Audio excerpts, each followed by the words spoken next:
Hello, everyone. This is Nayiri from Low Carb and Fasting. Well, this episode is part of the series on my channel called Type 1 Diabetics Talk, where both host and guest or guest are Type 1s. And yes, you guessed it, we discuss all things related to Type 1 diabetes. So I'll put the playlist link below in the description. Please check out the videos. And if you like my content, consider subscribing. Today's guest is an internal medicine doctor specialized in obesity medicine and nephrology. He's an athlete and a blogger at Ketogenic Diabetic Athlete.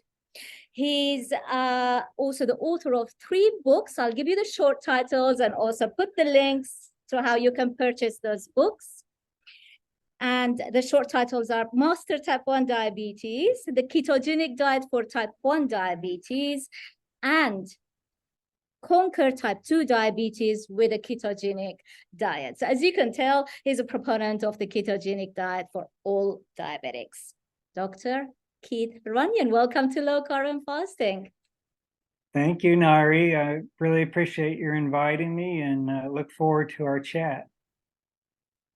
Dr. Runyan, why don't we start with your personal story? So when and how you were diagnosed? Yeah, well, my story is probably a bit different than many you've heard before. So back in when I was 36 years old in 1996, I started losing weight, but I wasn't even aware that that was happening. I never weighed myself. You know, I was busy working as a physician at the time in an emergency room. And one day a visiting doctor came just to get a tour of the emergency room. And he said to me, "You're losing weight." And I said, you know, I kind of shook my head and said, "How do you know?" And he says, "Well, looking at your ID badge, my picture was on the ID badge." So apparently he was seeing that I was losing fat from my face, and I didn't even notice it. So I just, to be honest with you, I just ignored him. It's terrible in retrospect. So that went on. I mean, I just felt fine. I was energetic and everything. And then about a year later, I started getting diarrhea, and it was intermittent. You know, it'd be like every 5 days or once a week or something. And then gradually over time, it became more frequent. And I said, well, gee, I must be eating something that I'm not tolerating. So I would, you know, one by one, try to cut out foods that I thought might be causing it. And nothing I tried helped. And then about the summer of 1998, I started noticing I was kind of fatigued and was drinking more water and urinating at night, which wasn't usual. And I also developed this craving for sweets. So I remember there were times where I was eating ice cream at breakfast, you know, kind of like, anyway. So I just had no idea that I could have anything serious. So I was in what you call denial, which I've seen in patients many times before. So I was suffering the same thing. I was just basically denying that I was actually sick. So eventually I broke down and went to a gastroenterologist to see why I had diarrhea. And he just got, you know, routine blood tests and some other tests too, to look in specifically about causes of diarrhea. And my blood sugar was 389 milligrams per deciliter, which that's 21 millimolars. 21 millimoles over a liter. So that's very high, 21. 21, yeah. So Anyway, the other interesting thing he came up with is I did have the antibodies to gluten. So he thought maybe I had celiac disease as well. And but he actually wasn't aware that there is such a thing as diabetic diarrhea. And what that is a long-term complication of diabetes that affects the autonomic nervous system, and which has a lot of control over bowel function. And so it turns out that that was, you know, the gluten could have contributed to it, but I'm not 100% sure about that, because I did cut out anything with gluten in it for 3 or 6 months initially, and it didn't have any effect on the diarrhea. So so that's kind of the backstory about how I got it. And so that condition I had was actually called latent autoimmune diabetes in adults. And it's a little different than what happens with children, in that the beta cell destruction by the autoimmune attack occurs much more slowly. And so that's why the symptoms kind of crept up on me slowly. But the high blood sugar was going on for years before, and that's why I ended up with these diabetic complications like this autonomic neuropathy that caused the diabetic diarrhea. And then I got another unusual condition called treatment-associated neuropathy. So after I started insulin, I developed this terrific pain throughout my entire body, from the top of my head to the tip of my toes. And this was kind of I think, a reaction to the rapid reduction in blood glucose. So I think my nerves had been not only damaged, but they had, in a way, kind of adapted to being in a high blood sugar environment. And then when that changed suddenly because of insulin therapy, they started to malfunction. So I had pain. I had the diarrhea actually got worse. And then I developed other things like this, what's called gustatory sweating, where when I would start eating a meal, I would start sweating profusely. And this is another autonomic neuropathy syndrome. That was very strange, because, of course, my first thought when I was sweating was, oh, I must be hypoglycemic. So I would check my blood sugar, and no, I wasn't hypoglycemic. So what is all this about? So I had to go learn about what this condition was. I'd never heard of it. It's not very common. Anyway, so I suffered pretty badly for the next year with that pain. Interestingly, as soon as I went to sleep, I didn't have the pain. So I could sleep through the night, and then I'd wake up the next morning and I was be hurting all day. And I tried numerous medications, including opioids, to try to relieve the pain. Nothing helped. So eventually I just stopped all the pain medicines and said, I just pray that this will eventually stop. And about a year later, it did gradually go away completely. So anyway, that was that. So when I started treating my diabetes, of course, I thought I was pretty much an expert. I'm a physician. I've trained in internal medicine, which, diabetes is the bread butter of internal medicine. So I went to the ADA's website just to make sure I was up to date on everything. And sure enough, I was. It was basically eat what you normally eat and take insulin. And the problem was I was really motivated to have, as close to normal blood sugars as possible, because I knew the bad things that happened, and I'd experienced a bunch of them already. So I really wanted to have my blood sugars normal. Well, the problem is when you are eating the diet that was recommended back then by the ADA, the American Diabetes Association, you really can't have normal blood sugars without having frequent episodes of hypoglycemia. So that's what ended up happening to me. I had frequent episodes, like 2 to 5 a week. And I mean the symptomatic ones where you're profusely sweating and you can't think straight and all that. And that was horrible. But I just could not figure it out. And I went to the endocrinologist, and that was my only complaint every time is hypoglycemia. And they said, well, change this about your insulin or change that about your insulin and see how that does. Mm-hmm. So I would, go back, try that.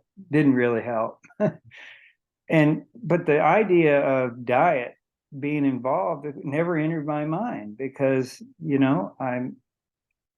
physicians are supposed to be the experts. And, and the ADA are supposed to be the experts of the experts. And so anyway, it really wasn't until we're going to fast forward now about 14 years when I was in 2007, I decided I really need to do some more focus on my personal health because I was working like 12 hours a day every day. And so I started exercising in 2007, doing training for triathlons and competing in I say competing, but anyway, I was doing events, let's put it that way. And then 4 or 5 years after doing that, I was trying to figure out, well, how do I not have hypoglycemia while I'm out exercising? Because that was pretty annoying too. And then I came across a podcast when they first came out of Lauren Cordain talking about the paleo diet and how there was this relationship between what you eat and what chronic diseases you get.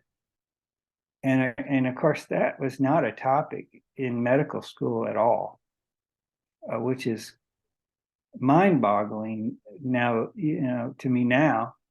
But anyway, so I said, geez, there's something big here that I need to learn about. So I really started diving into everything about diet and health. And very shortly thereafter, I came across Dr. Bernstein's, I heard a podcast he did, and then I read his book. And I said, this really makes a lot of sense. So February 8th of 2012, I started on a very low carbohydrate diet, and I have never looked back from that. And it had a immediate, tremendous benefit. My insulin doses dropped in half from around 52 units a day to about 25 units a day. And my blood sugars took about 6 weeks to get to where I would call them normal. But I did still have occasional hypoglycemic episodes, like once a week or something. But again, I was trying to tweak everything I could to get rid of those few episodes I was having, because I was just at that point, I was just so fed up with having hypoglycemia. I just hate it.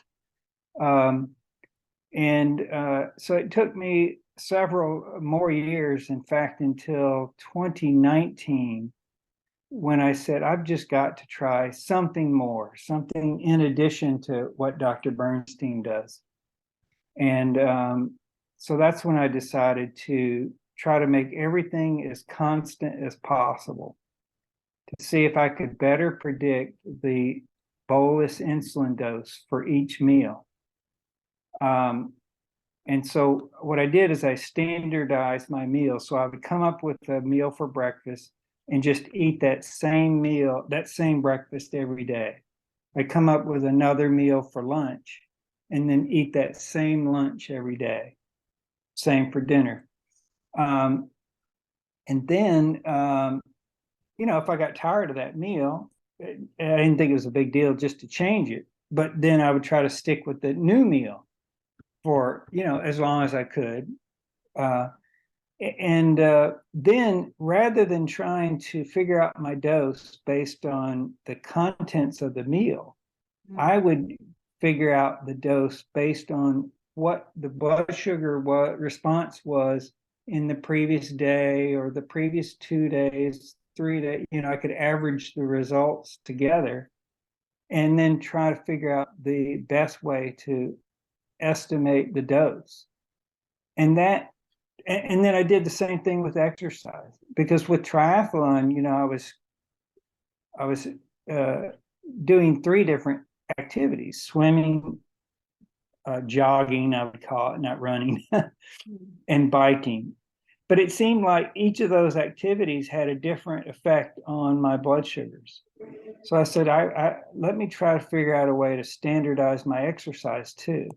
And so I did that too. And anyway, between the two of them, I did get a significant improvement in my blood sugars. So my blood sugars had kind of been normal ever since I started the ketogenic diet in terms of the average blood sugar.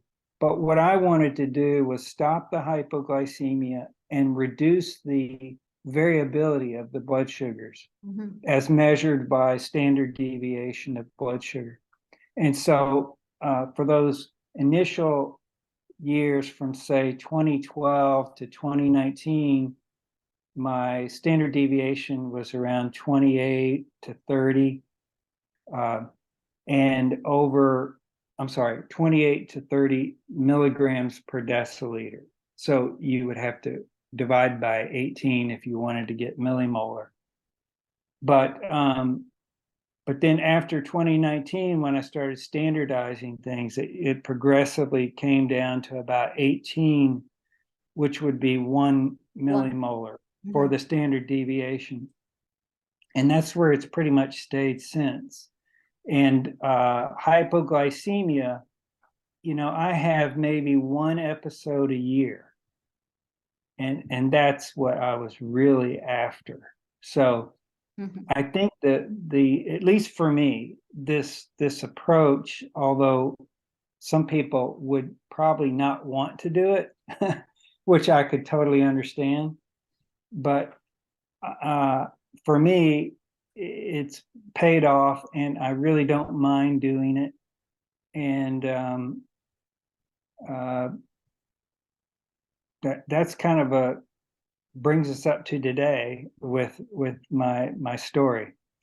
And so I wanted to write the latest book, Master Type 1 Diabetes, just to go in a lot of detail about what I've just told you, about the different strategies I did after 2019 to get the hypoglycemia to go away and to lower the glucose variability. So that's why I wrote the book. It's the initial books were written before 2019, when I was still having occasion, once every week or so, hypoglycemia. So that part's not in those first books. I think the question now is how do you define hypoglycemia? When you say hypoglycemia, are you going by the sort of the standard definition in diabetic circles, which is under 70 milligrams over deciliter? Right.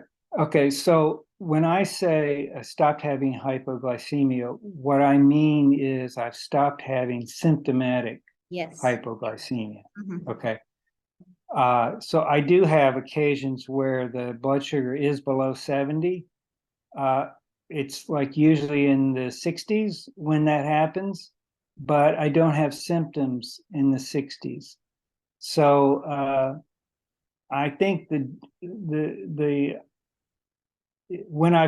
there's been a time where I've developed a symptom and then checked the blood sugar, it's usually in the mid 50s or low 50s, that kind of thing. It's been quite a while since since that's happened, but I think that's the level at which I develop symptoms, somewhere in the mid to low 50s. I'm sorry, again, that's milligrams per deciliter. So Yes. if you divide by 18, you would get millimolars. I have the conversion. But anyway, that's what I meant when I say hypoglycemia. I mean symptomatic hypoglycemia. Yes. Yes. I think it was important that we define that because you see, on my high carb eating days, I would feel symptomatic hypoglycemia at levels of 6, which is 120. That's not Right. That's not even hypoglycemic per se, but I would feel those symptoms because Right. Well, it's not just you. It's anybody with diabetes. Because remember, I was talking to you before about the neuropathy and how those nerves got used to the high blood sugars. Well, that's what happens to your brain too. So the brain gets used to high blood sugars. And then when they get down towards normal, then the brain says, oh, my blood sugar's low right now. So then you get the symptoms of low blood sugar, even though the blood sugar is 6 millimolar or 120 milligrams per deciliter. So that's very common. Well, that's a known phenomenon. And the reverse happens also. It's a situation called hypoglycemia unawareness. So if people have frequent hypoglycemia, then their brain gets used to having low blood sugars, and they can have low blood sugars without symptoms of hypoglycemia. And that is a dangerous situation that is to be avoided. And in fact, there's a researcher named Dr. Cryer, Cryer, who spent a career researching hypoglycemia. And he documented in people without diabetes that by inducing hypoglycemia in normal people, which you probably can't even do anymore due to the new ways they regulate research. But anyway, he found that only one episode of hypoglycemia is all it takes for the brain to develop hypoglycemia unawareness. So so let me just explain why it's dangerous. Because if you are not aware of having a low blood sugar, and let's say you're sleeping at night and you have a low blood sugar, but you're not aware of it because you have hypoglycemia unawareness, then if your blood sugar drops just, a little bit more, like 1 millimolar lower, you could end up dying in the middle of the night and never have had a symptom the whole night. So you can go from feeling fine and go to sleep, and then you just basically don't wake up the next morning. So that's why avoiding hypoglycemia is very important, so that you don't develop hypoglycemia unawareness. That's a very important explanation. And, you did mention that Dr. Bernstein was sort of the trigger for you to go and research this further and take it, to fine-tune Bernstein's sort of protocol. And Dr. Bernstein's name comes up with every guest I invite to this podcast. He's the inspiration to all of us to have adopted this way of eating. what makes you different and unique in this circle is that bit where you focus on hypoglycemia and you want to keep most of the variables that impact blood sugars stable, as constant as possible. That's not an easy task. That is just totally admirable. So let's talk more about it. So are you still doing it, or was that just in the experimental, in the initial stages? No, I'm still doing it, and to be honest with you, I'm still trying to get my blood sugars better. I would like my standard deviation to be less than 18. So I'm still working on it. I think I'll never stop working on it, actually. I mean, because why not? I mean, I don't see any reason to not continually try to improve. And it's the same thing with, my reading. I read about diabetes every day. Something, because I figure the more I know, the better chance I have of helping others or helping myself. So yeah, I'm still doing this constant strategy every day. Okay, so keeping the meals constant, you kind of refer to that. So you have the same meal for 4 or 5 days, and then you go to your second sort of option, and then you have that for the whole week. Is this how it goes? Yeah, but to be honest with you, I am so satisfied with my meals that I don't necessarily even change them once a week. Yeah. So how do you keep exercise? Because you're an athlete. So how do you keep exercise constant? And yeah, I'll have to say right off, it is more difficult to keep exercise constant than it is meals constant. Because especially when you're trying to push yourself as an athlete to improve. And that's really where it makes it difficult to keep it constant. And I'm sort of actually getting to the point where I'm wondering if maybe I shouldn't try to improve my exercise performance, because that, I think, is a variable. Okay, let me explain that. So my main sport is Olympic weightlifting now. I stopped doing triathlons. And so with Olympic weightlifting, the idea is to snatch and clean and jerk the most weight you possibly can. So in order to do that, you have to increase the weights over time. Well, there comes a point where your body feels tired from lifting more and more weight.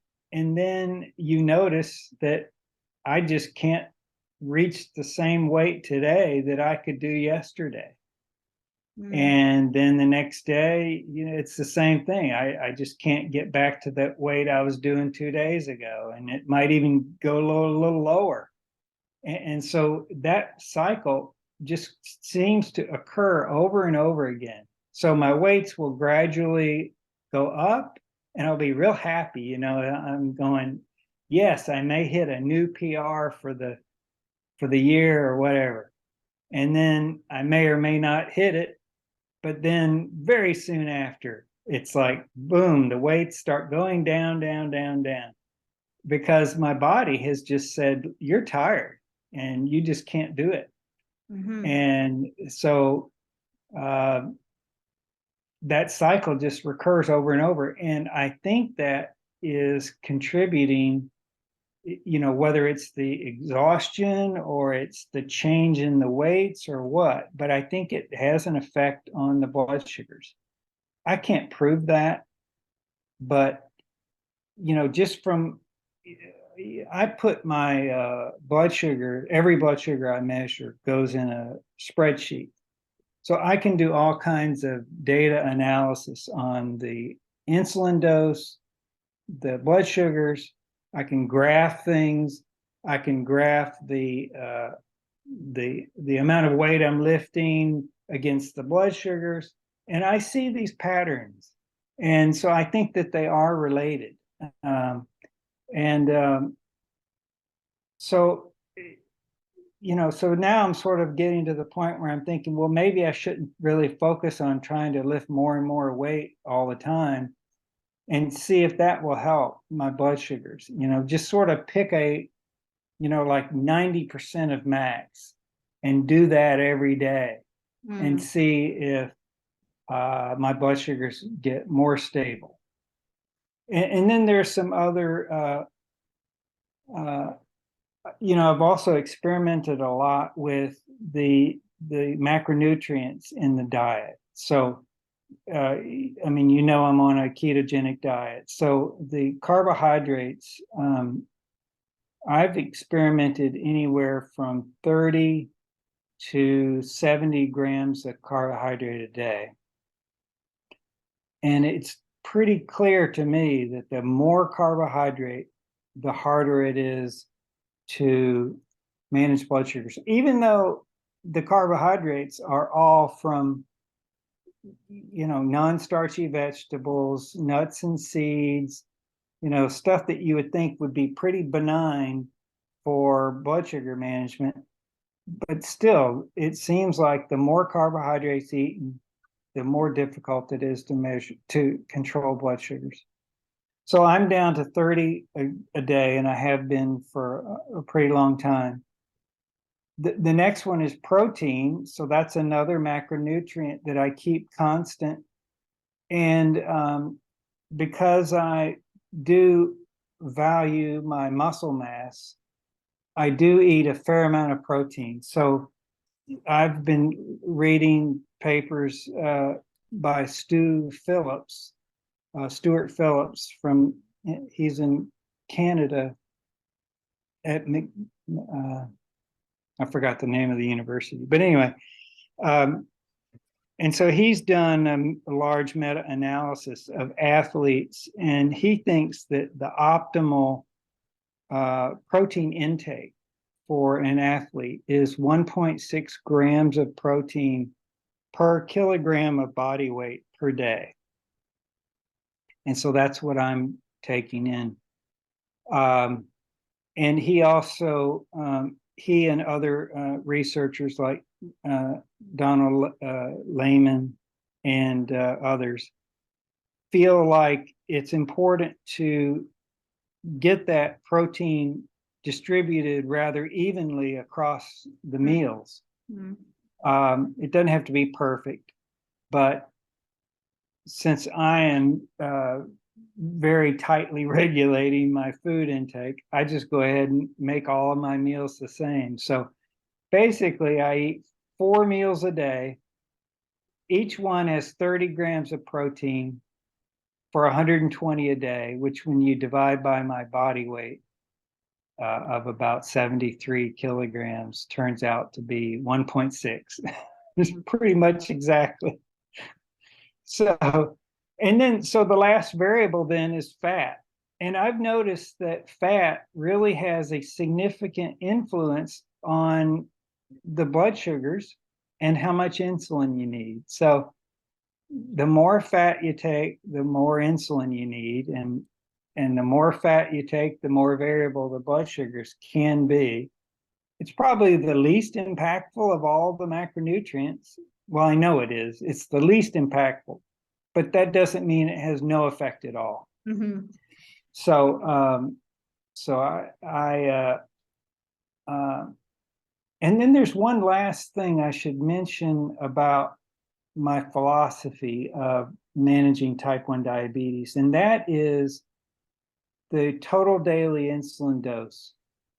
I think that for a longevity perspective, in other words, to have a long health span and lifespan, the lower your total daily insulin dose can be, the better off you'll be.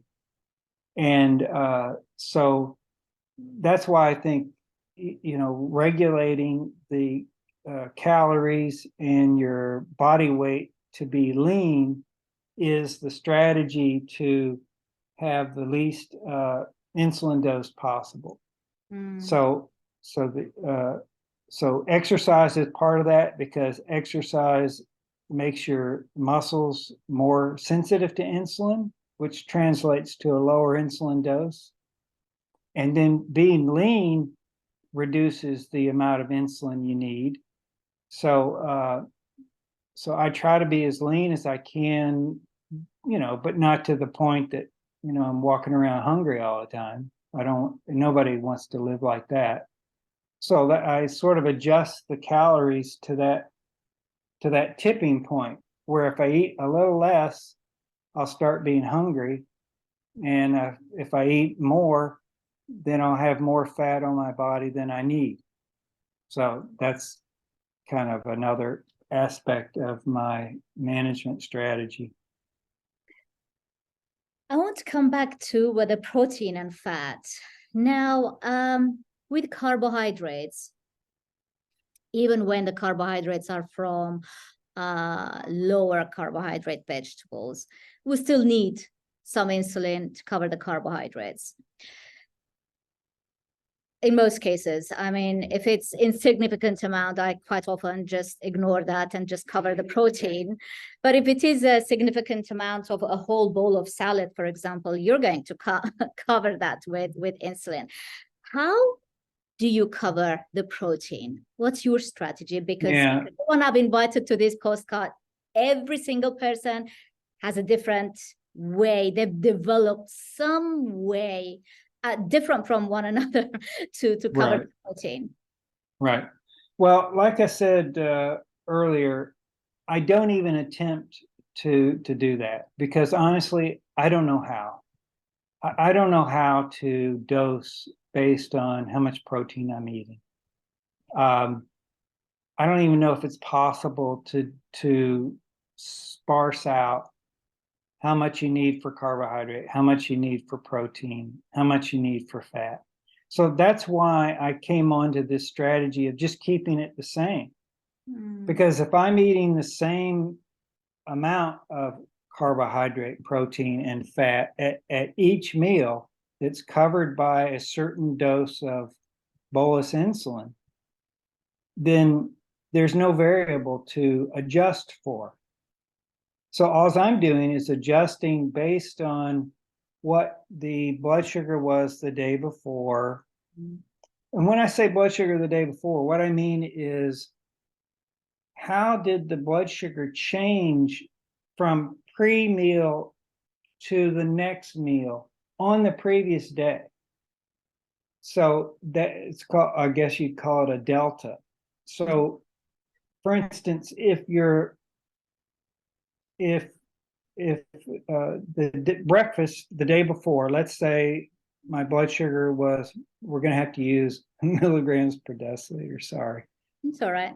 Was 100 milligrams per deciliter. And then the blood sugar at lunch was 120. Well, that means that at breakfast, I didn't give enough insulin because my blood sugar went up. Right? So, because what I'd like it to be is 100, 100, 100, 100 all the time. So if it went up 20, that means I didn't give enough. So I use a correction factor to calculate, well, in order to compensate for that increase of 20, I needed, I don't know, 3/4 of a unit more. That's just sort of a guess based on my correction factor. So the next day, if my blood sugar were 90, well, I want it to go up 10. Yeah. So I would then have to add on half of that 3/4 of a unit. See? So basically every day, that's what I use that spreadsheet for, is just to calculate the dose. And using this correction factor and what happened the day before, I do, the average of the 2 days before, or the average of the 4 days before, and you get a number, and you sort of get the idea from looking at the numbers if you're going to end up being close to where you need to be. So I guess to answer your question is, I really, if I'm going to eat 30 grams of protein, I don't say, okay, so to cover 30 grams of protein, I need this amount of insulin. That's not how I do it. That's fascinating. It's interesting. So you'd like to keep your blood sugars as constant as possible at 100, level of 100. 100 is 5.5 in our measurements. Yeah. Is that correct? And it doesn't, it's not 100 all the time. No, but it's pretty good because I follow your blogs. Dr. Runyan blogs monthly, and he presents all his figures in a beautiful chart, and you can compare how he was doing back in March and then how he's doing in April. To be fair, with such insignificant changes from month to month, I mean, I don't see anything significant in there in any of your monthly figures.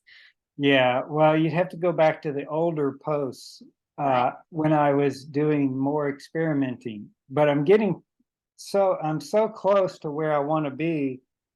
There's no real reason to make dramatic changes anymore.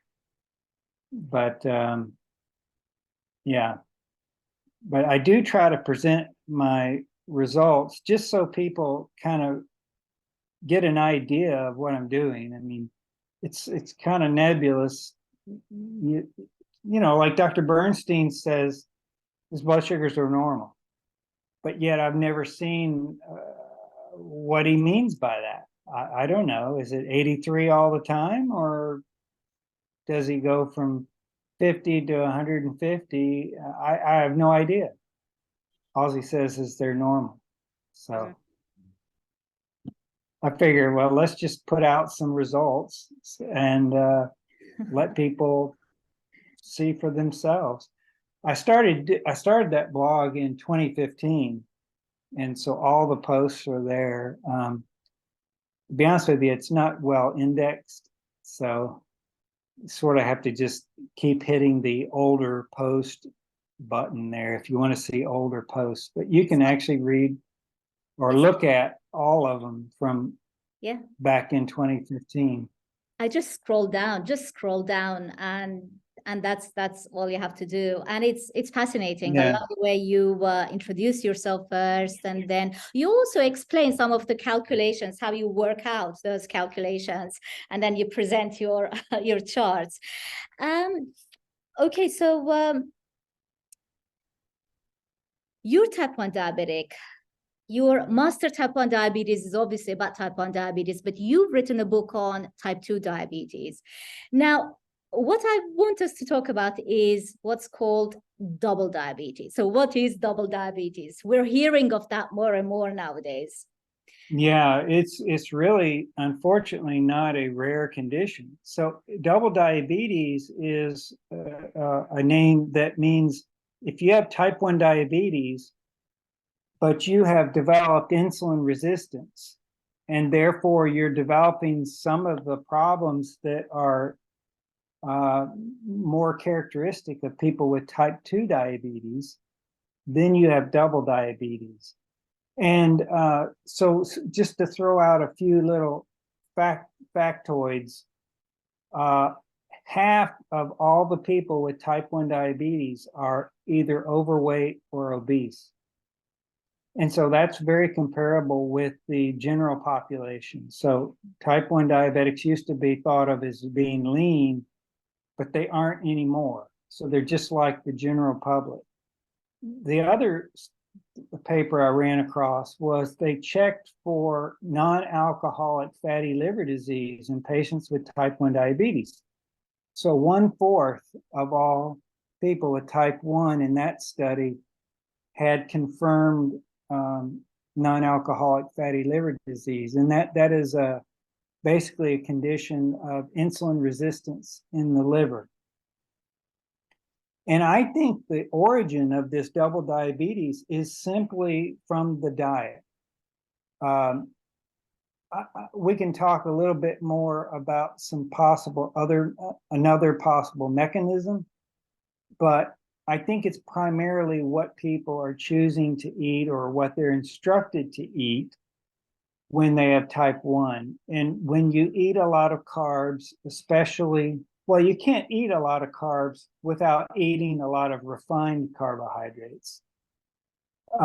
So if you eat refined carbohydrates, meaning starches, flour, pastries, cake, and then sugar, like candy and stuff like that, then that's going to be the setting where you're going to be forced to take a lot of insulin to cover all that.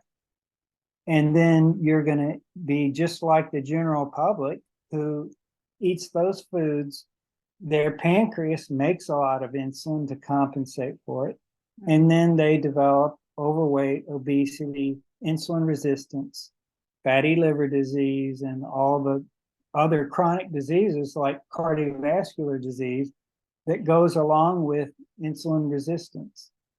And so people, the number one cause of death in people with type 1 diabetes is cardiovascular disease. So what that means is those people had double diabetes. So you really don't get cardiovascular disease without having double diabetes. Now, they may not have been aware that they had it, but they did. Mm-hmm. So, yeah, I think that is a huge reason to want to adopt a low carbohydrate diet when you have type 1 diabetes, is just to avoid getting double diabetes. Mm-hmm. And so the dangers of hyperinsulinemia are exactly the same in diabetic or non-diabetic population. Exactly. The only difference is that the insulin in non-diabetics obviously is endogenous insulin, whereas with type 1s, it's exogenous insulin. But the condition is the same, right? Right. Yeah. No different at all. Now, there is one little finer point about type 1 diabetes, which is different than somebody who has type 2 diabetes. And that is when we inject insulin in the subcutaneous fat, the insulin is brought into the venous blood system and then circulated throughout the entire body. But that's not how it happens normally. So normally the pancreas, the beta cells in the pancreas secrete insulin, and the blood that leaves the pancreas goes straight over to the liver right away, straight to the liver. The liver actually removes about a third of the insulin from the blood. And that insulin in the liver suppresses gluconeogenesis and glycogenolysis. In other words, the insulin that goes straight over to the liver controls the blood sugar by preventing the liver from releasing glucose, stored glucose. That's the glycogenolysis. It prevents that. And it also prevents the liver from making new glucose. So someone with type 1 injecting insulin, they don't have that brake on the liver that tells it, hey, stop making glucose. Or at least it's a less potent signal that goes to the liver. I mean, eventually that insulin will circulate around. It'll go to the heart. It'll get pumped out of the heart and into the liver. So, the liver will get the insulin, but it just won't get it at as high a concentration as when it's secreted by the pancreas in a person without type 1. So there is some difference there. And also, when you inject insulin under the skin, you get a higher concentration in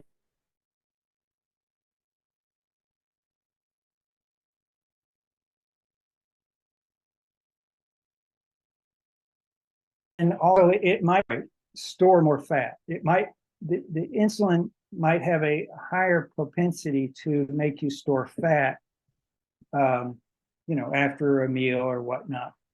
And So that might theoretically contribute to double diabetes, is just by the fact that you have to inject it peripherally rather than being secreted by the pancreas. But half of people with type 1 diabetes are not overweight or obese. So I think if that were a major factor, the percentage would end up being higher. So I think that's a minor point, but I just wanted to throw that out for interest. The major factor being the amount of insulin we're injecting to cover all the carbohydrates, the unlimited amounts of carbohydrates we're eating. Yeah, that is by far the major factor, is what we're eating or not eating in our case. Correct. So you mentioned how the ketogenic diet can help prevent developing double diabetes. Why is it that most physicians aren't supportive of the ketogenic diet, even up to this day, when there are all these podcasts around, all these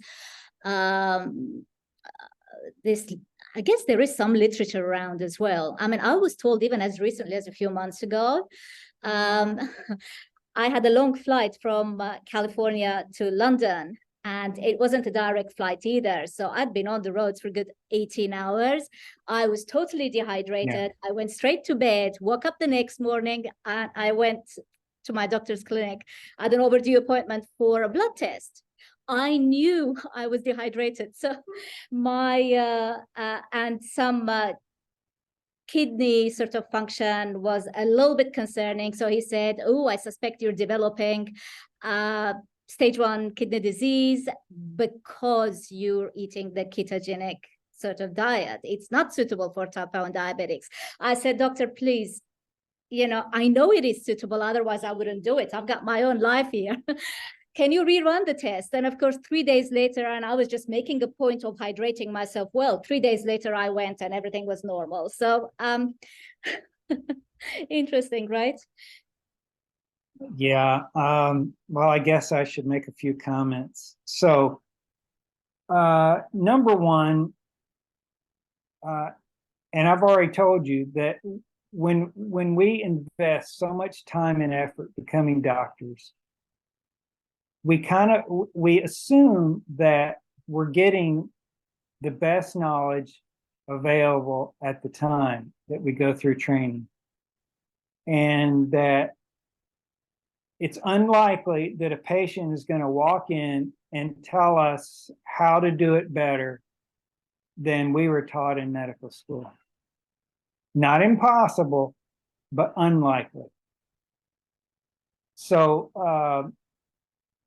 okay. And then the next thing they tell us, or another thing they tell us in medical school, is that remember that your learning is not over. So they say you have to continuously update your knowledge as you move through your career. They tell us that. But, when you've got 30 patients to see in a day, and you're working, I don't know, I've rarely met a doctor that works 8 hours in a day. Most of them 10, 12 hours a day. You've got a wife, you've got children. You get home, you're tired. You want to interact with your family for a few hours, especially before your kids go to bed. You want to spend some time with your wife. Where's the time to go and read, to update your medical knowledge? Because that's what you need to do to be a really excellent physician. You need to constantly read new information, update yourself on the latest clinical trials, and the latest strategies to treat your patients. But, it's difficult to do if you have a family. You know, if you're a single physician, you've got no children, no wife, nothing else to do with your life, well, then you can read all you want, you know, but that's pretty unusual. It's a pretty rare physician. So I think that's really the major explanation for why you get the response that you get. Now, the second point you mentioned about suggesting that you have stage 1 chronic kidney disease based on one blood test, I will say that's not a good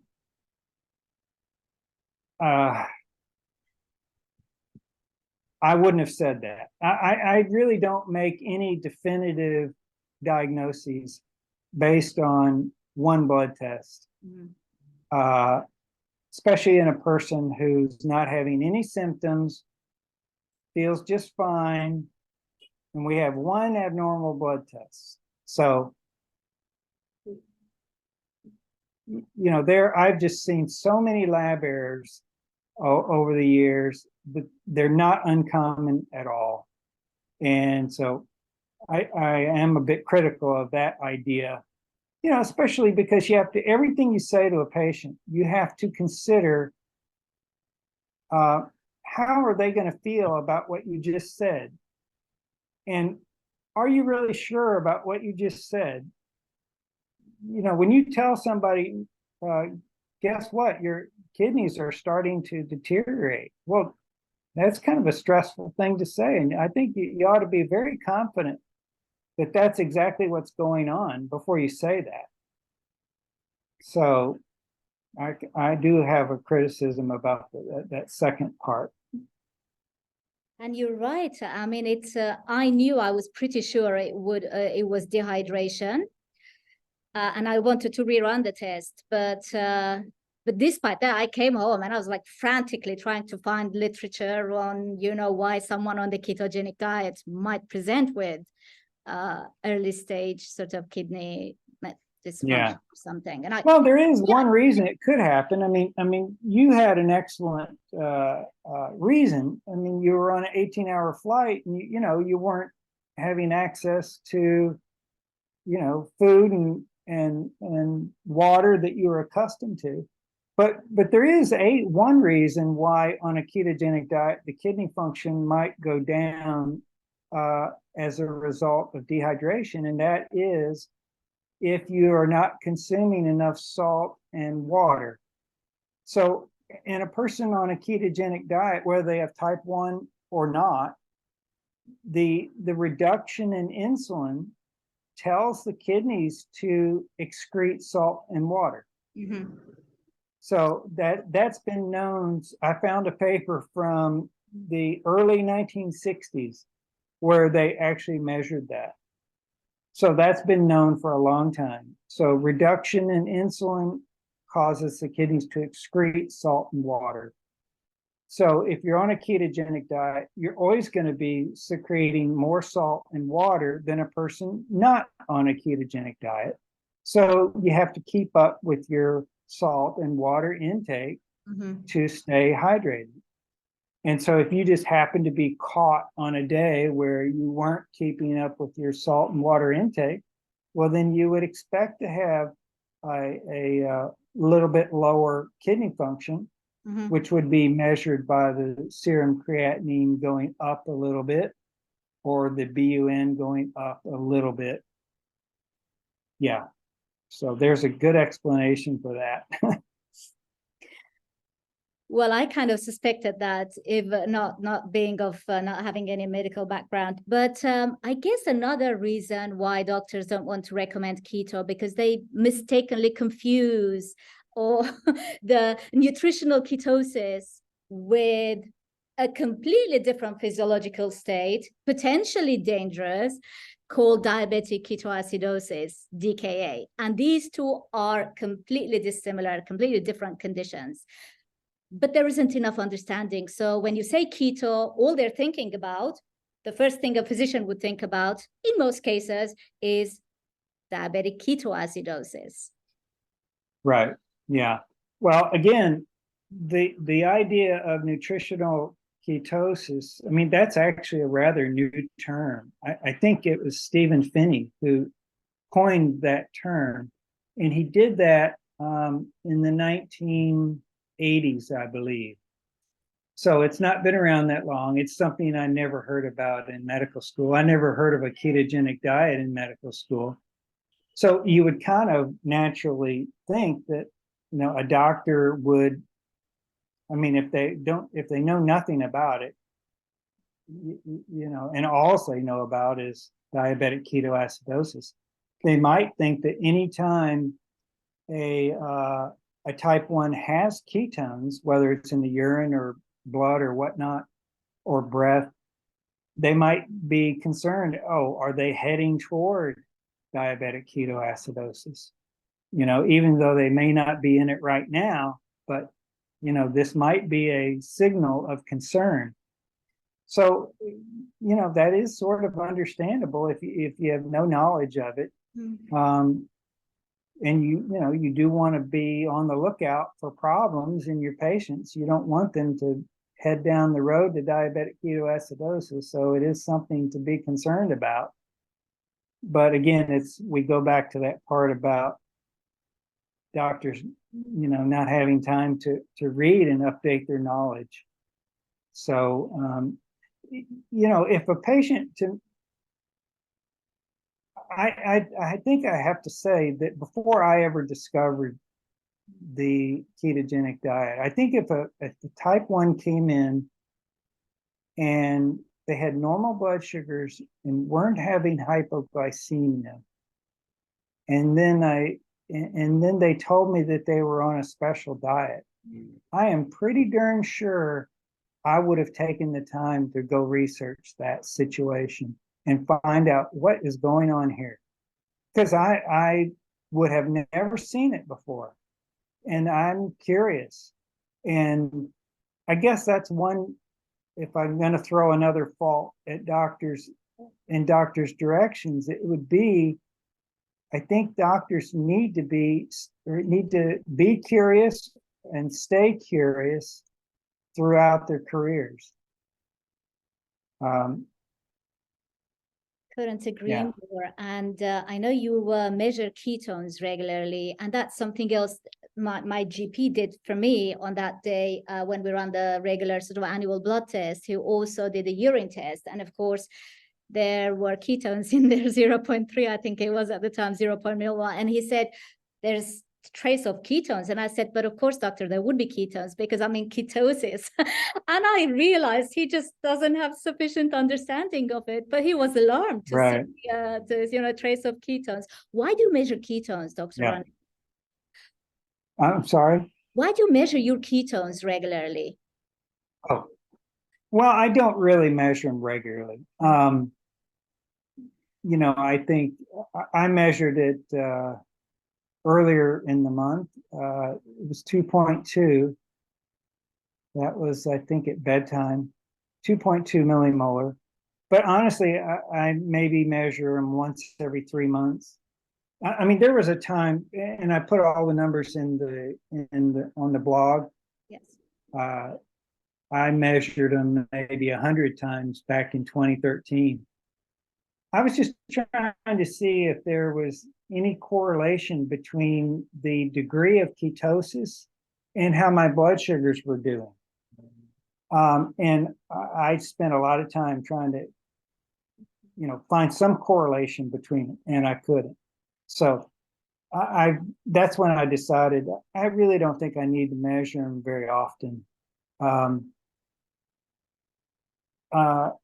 think that the usefulness of measuring it is mainly, there's two main reasons. One is to confirm that if you want to be on a ketogenic diet and you want to be in ketosis, then measuring it is a good way to know if you're doing what you think you're doing.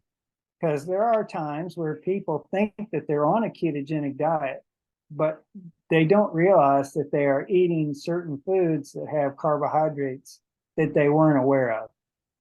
And so, from a compliance point of view. It can give you feedback about whether you are doing what you think you're doing. So that's one reason. The other is if you develop an illness, like you get a cold or you get gastroenteritis or something, and your ketone, and then you measure your ketones because you want to make sure you're not going into diabetic ketoacidosis. If you've never measured them before, then you've got nothing to compare them with. So if you're sick and you're concerned and you measure it, or let's say I measure it and my ketones are 2.2. Well, is that high? Is that low? I don't know. But since I've measured them 3 months earlier and it was 2.2, I go, oh, well, that's no different. So that's the reason, is just so you have some ballpark as a basis for comparison if you do become ill. Do you want to talk about, so obviously we talked about hypoglycemia and the dangers of hypoglycemia. How about hyperglycemia? Is that something you desperately wanted to avoid from your earlier days? Because you focus so much on hypoglycemia. I wanted to avoid the hypoglycemic events. Yeah. Hyperglycemia. Yeah. Okay. Yeah, I do have some comments about that. So number one is high blood sugars in the short term, I think, are not very dangerous. I think that, especially in our low carb community, with our goal being to have normal blood sugars all the time, I think people sort of get too worried about high blood sugars and tend to kind of overreact to high blood sugars. And by overreact, I mean giving too much insulin to try to fix it. And so I think that, you know, we should be calm and take moderately increased doses of insulin to correct high blood sugars in order to avoid subsequent hypoglycemia. The other thing I think is not a good idea is to take correction bolus doses of insulin. And what that means is that you're in between meals, you've already taken a bolus dose of insulin for your meal. Yes. But you find your blood sugar's high and you feel a need to correct it. So then you take extra insulin between the meal to get your blood sugar down. Then the next meal comes along and then you take more insulin for that meal. I think that's a dangerous, potentially dangerous way to treat high blood sugars. Because what happens is you end up stacking one dose on top of another, and you know, you really don't know how much insulin is in your body at any given time. So I think it's because it's not really an emergency to, you know, fix a blood sugar of 180, which would be, say, 10 millimolar. I mean, that's not an emergency. It's not great. You know, you don't want to be like that all the time. Emergency that's going to shorten your life. I think it's better to just take a correction dose with your meal and then just wait 5 hours till your next meal and measure it again and take another dose. It might be high. That's okay. It might, you know, the next one, it might be 140. Well, okay. But you'll be taking a smaller extra add-on dose than you were before. And then, you know, the next time it might be 100. So, but there's no emergency to add extra insulin doses between meals just to get your blood sugar down in a big hurry. I think that's just a recipe for ending up with hypoglycemia in the next 6 or 8 hours. Correct. I've done it. Yeah. I've Well, so done it. have I. So have I.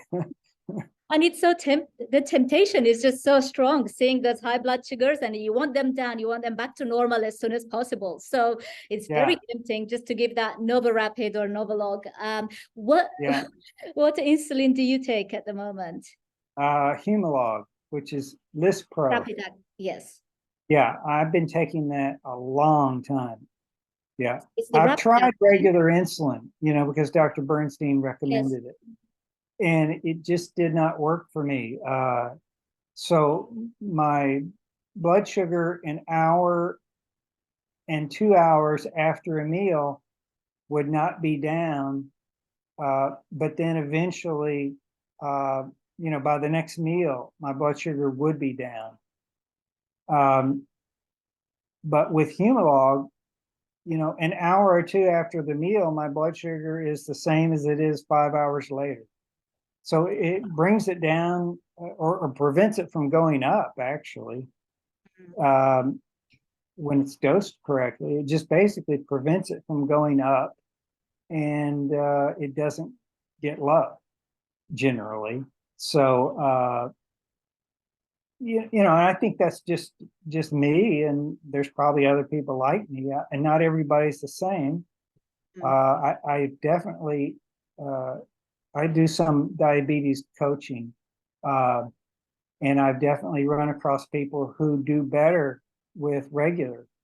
And again, I don't know exactly what the reason is. I mean, Dr. Bernstein says it's due to protein, but, you know, but I don't really know that it's protein or what exactly it is. It might be the rate of stomach emptying. Because if your stomach empties slower, then the nutrients are going to be absorbed from the intestines into the blood more slowly, in which case you need an insulin that acts more slowly. And so the whole point is to pick the insulin that matches your blood sugar response to a meal. And that may vary from one person to another. I mean, it does vary from one person to another. I guess it varies from diet to diet too, because I'd been a vegetarian for 30 years and not eating any animal products for 30 years up until a couple of years ago. And when I first introduced meat, I had to relearn everything. I was already doing a keto diet, but keto diet with meat, animal products included, was a whole different game. And I felt my baseline blood sugars kind of increased.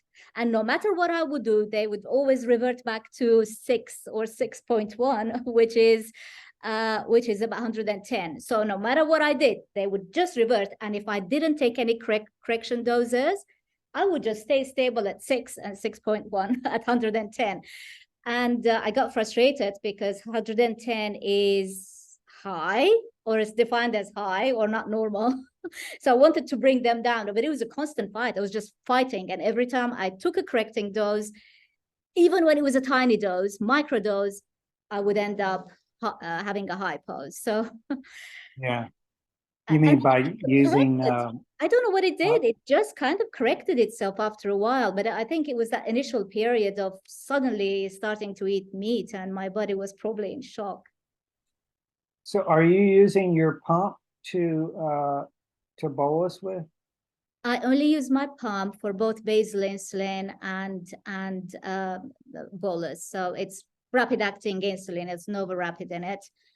I'm kind of making it work for me. I don't find it easy because I only have one meal a day. Unlike you, I'm not the constant person. I can't do the constant thing because well, if you're taking one meal a day and the macros of that one meal don't vary from day to day, then you are doing what I'm saying, right? Yes, you're right. Because I have my meal pretty much at the same time every single day. And even exercise, I exercise when I exercise. I don't exercise every single day, but I do my weight training at least 3 days a week. And they're always at the same time in the morning.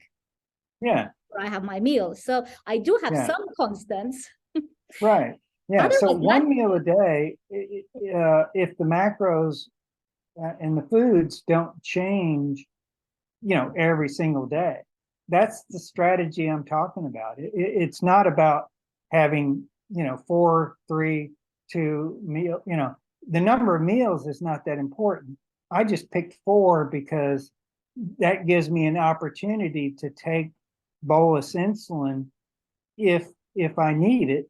And I found that even when I wasn't eating a meal, I would often end up taking a bolus, like a quarter a unit or a half a unit or something. So I figured, well, as long as I'm injecting myself with insulin, I might as well eat a meal too. And then maybe that protein bolus will help my muscles. So that's how I got on to 4 meals a day. But if 1 meal a day works for you, then 1 meal a day works. I'm making it work. I had to figure things out, as you said, because there isn't a formula that you can just stick to and it would work like magic every single day. Yeah. So I've I guess one other point I should make, I mean, people with type 1 probably know this, but I just want to say, is that despite doing everything I possibly can the same every day, there are still variations. And though I cannot explain them. So what that means is that the body is not a machine.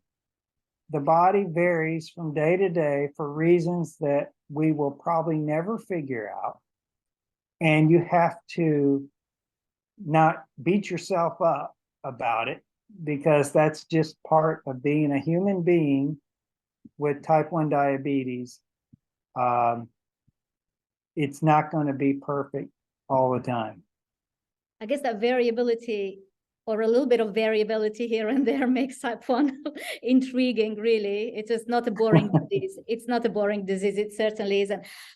Dr. Runyan, when we mentioned the figure of 100 milligrams, that your target figure or target blood sugar target figure is 100. Where did you come up with that from? Where does the 100, why 100? Yeah. So in the book, I go through 7 different published studies where they put continuous glucose monitors on people without diabetes. But in addition to not having diabetes, they did detailed blood work, history, physical examination, blood pressure. They measured their insulins, their HOMA-IR, their hemoglobin A1C. I mean, they did lots of measurements to make sure that these people were metabolically healthy. Then they put a CGM on them. One of the studies put 2 CGMs on them, and then they followed them for days. And they measured their blood sugars at different times of the day, 24 hours a day, everything. They did it in children down to age 2, and they did it to adults up to age 80. And study after study found a very narrow range of average blood sugar. And it was, about 98 to 104 milligrams per deciliter. And so what that said to me is, well, that's what a normal blood sugar is. Now, one criticism you might have about that is you could say, well, those people weren't following a ketogenic diet. And that's true. If they all were, their blood sugars may have been lower on average. Okay, I'll accept that. But, these metabolically healthy people are healthy, and they will probably not be developing chronic diseases, unless something happens to their, they start eating processed foods or who knows what. They might gain weight and get sick. But at least at that moment, they were metabolically healthy and their blood sugars were about 100 milligrams per deciliter. So I figure that's good enough for somebody with type 1 diabetes. So the other thing is, if you look at the data for how Dr. Bernstein came up with 83 milligrams per day, that was based on these huge epidemiology studies where they took people people who don't have diabetes, they measured their hemoglobin A1C and said which group of hemoglobin A1C had the lowest mortality. And it turned out to be a hemoglobin A1C, which when you use that rather inaccurate formula to convert it to average blood sugar, that's how you get 83. So my problem with that is, you're not even looking at people. Well, you're looking at these huge epidemiology things, and then you're trying to assume that conversion between hemoglobin A1C and average blood sugar is actually accurate, which I've got other papers in the book that explain why. I've got a whole chapter that explains why hemoglobin A1C really is not a good measure of average blood sugar. Anyway, so that's my criticism with that. The other thing, though, is the bigger question is, what should a person with type 1 diabetes set their target blood glucose to? Yes. And I think that's a very individual number, because what you want is a number that is close to, you can pick 83 or 100. That's not where my debate is. My point is, if you pick a number that's too low and results in you having hypoglycemia, that means it's not a good situation, and you should not strive for whatever that number was. So if you say, I want to be 83 all the time, and then 3-4 days a week you're having symptomatic hypoglycemia, and 10 times a week you're having blood sugars below 70, then you've picked a target blood glucose that's too low. And you need to raise it up. Yeah. So, we have to be safe about this. I mean, I don't think there's anything bad about being 83 all the time. I would love that. But I think the odds of being able to, I know I can't do that. I know I can't be 83 all the time without having hypoglycemia. I've tried that. So I've been unable to achieve that too. Yeah. So you want the lowest number, or the number that is close to normal as you can without having hypoglycemia. That's kind of my criteria there. And if it ends up being you need 110 milligrams per deciliter to not have hypoglycemia, then I think that's good enough.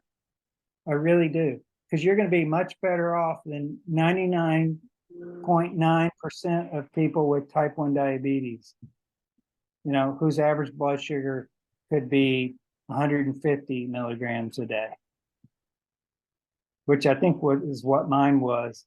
I don't know. My hemoglobin A1C before I started the ketogenic diet was anywhere from 6.5 to 7, which I think is around 150 milligrams per deciliter a day, roughly. Dr. Runyan, I've invited another nephrologist on this channel. We were talking about kidney disease. And in fact, Dr. David Unwin from the UK also referred to kidney disease. Now, you're a nephrologist. And from both of them, I've actually heard that primarily it is high blood sugars, which seem to cause the damage to kidney function. Are you aware of any other major causes to kidney function failure? Oh, in people with type 1 diabetes? In diabetics, other than I mean, it must be the high blood sugars, right? I mean, why is it that the majority of people in dialysis wards, and in fact, my own grandfather was one of them, are actually diabetic? It must be the high blood sugars. Right. Well, I think that's certainly a major one. So we know that high blood sugars affect the glycocalyx, which is a lining of glycoproteins on the surface of the endothelial cell, which lines the inside of all of our arteries. So high blood sugars damage that, and that's a barrier to injury. And then what happens is those blood vessels become damaged. It damages the endothelial cell, and then you form a clot, and then you can get atherosclerosis, or you can just simply damage that artery. If it's a very small artery, you can damage that small artery so much that it actually won't transmit blood anymore. And that's what happens to kidneys, is the tiny, tiny arteries and capillaries that supply the blood to the glomerulus, which actually filters the blood to get the toxins out and to correct the electrolytes and that sort of thing. They become damaged, and over time you lose one nephron after another. You're born with about 2 million of them, but over years and years and years, as you lose more and more of them, then your kidney function declines. I also think that that high insulin is another, hyperinsulinemia is another thing that damages kidneys. And that's why you also see chronic kidney disease and kidney failure in patients with type 2 diabetes, or in people with type 1 who have double diabetes. So I think the high insulin also damages the endothelial cells and causes vascular disease as well. So I think it can be both high insulin and high blood sugar. Blood sugars, which most type 2 diabetics especially, and type 1s suffer from. Right. Well, with that, I will conclude today's episode. Dr. Runyan, thank you so much for all your insights, and it was an honor for me to have you here today. Well, I really appreciate your inviting me. I had fun talking to you about it. I really love this subject. It's fun to talk about. It's fun to help people with it. I hope the listeners get something out of it. My book covers everything that we talked about today, the master type 1 diabetes. And then I also tried to give the basis for everything that we talked about. In other words, the book is not just my one experience. It's not just my opinion. So I've got almost 300 references to publications that back up what I'm saying. And that might be helpful to somebody who has a doctor who is sort of dismissive of their approach. They can email the link to the studies to their doctor and say, well, take a look at this. I've got some evidence behind what I'm talking about. I'm not just following the latest fad diet on the internet type thing. So anyway, I hope it was helpful, and I really enjoy talking to you.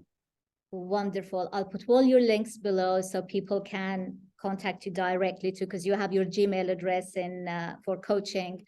Right. Your blog anyway, but I'll put it down below so it's easier for people just to email you for coaching sessions. Okay. Once again, thank you very much, Dr. Runyan, and bye for now. Okay. Bye-bye.